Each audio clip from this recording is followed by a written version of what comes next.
Mas, pessoal, minha é o pãozinho com manteiga, ó. Acabei de fazer o chazinho agora pro meu esposo. Chá com laranja, erva doce, e tem de tudo, e um pouco mais. Botar um monte de mato. Capim Santo, é pra gripe pra ele. E aqui é o suco, é de laranja? Não, é limão, porque aqui consome muito limão. A vida tá dando limão pra gente, a gente tem que fazer o quê? Uma limonada. Então aqui, se falar, aqui perguntar, é de laranja? Não, é de limão. E laranja chupa aqui, quando tem chupa, porque a gente pelou o pé, né? Agora é limão, a gente tá pelando agora o pé de limão. Só que não vai acabar agora não, porque tem muito limão.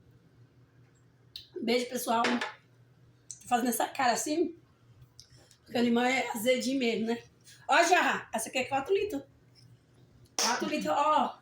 E é da merenda, hein? Limão, ó.